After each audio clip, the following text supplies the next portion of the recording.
సంవత్సరాలైనా ఈ రోజు వరకు స్వతంత్రం రాని ఒక వ్యవస్థ ఏదైనా ఉంది అంటే అది అత్యంత దురదృష్టకరంగా చెప్పాల్సిన సందర్భం ఏంటి అంటే ఆదివాసీ వ్యవస్థ. ఈరోజు ఆదివాసీ సోదరులకి సోదరిమణులకి ఈ రోజు వరకు భారతదేశంలో కానీ ఆంధ్రప్రదేశ్ రాష్ట్రంలో కానీ తెలంగాణ రాష్ట్రాల్లో కానీ జరుగుతున్న అన్యాయం అత్యంత తీవ్రమైనటువంటి.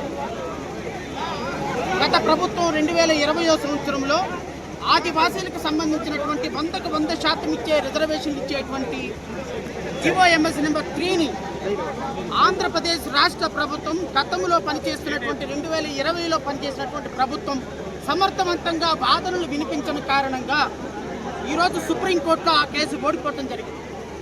2024 జనరల్ మేనిఫెస్టోలో ఇప్పటి ఎన్డీఏ ప్రభుత్వం గౌరవ ముఖ్యమంత్రి చంద్రబాబు నాయుడు గారి ఆధ్వర్యంలో నడిచే ప్రభుత్వం మేనిఫెస్టోలో చాలా స్పష్టంగా చెప్పారు.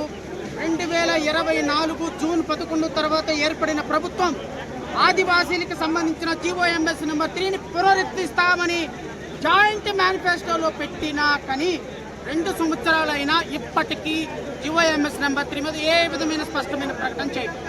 గత ప్రభుత్వమేమో వైఎస్ఆర్ ప్రభుత్వమేమో ఎవరైతే జీవోఎంఎస్ నెంబర్ 3 మీద సుప్రీంకోర్టులో సమర్థవంతంగా వాదనలు వినిపించలా ఓడిపోయింది. ఈ ప్రభుత్వమేమో మళ్ళీ వారిని రిస్టోర్ చేస్తామన్నారు, ఇంతవరకు చేయాలి.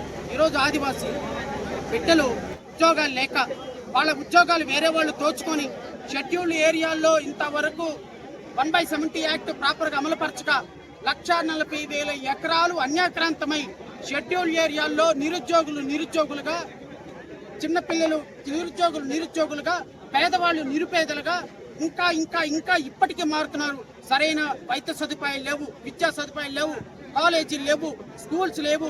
స్కూల్స్ ఉంటే వాటిలో టీచర్స్ లేరు, టీచర్స్ అందరూ బయట వాళ్ళు వస్తున్నారు.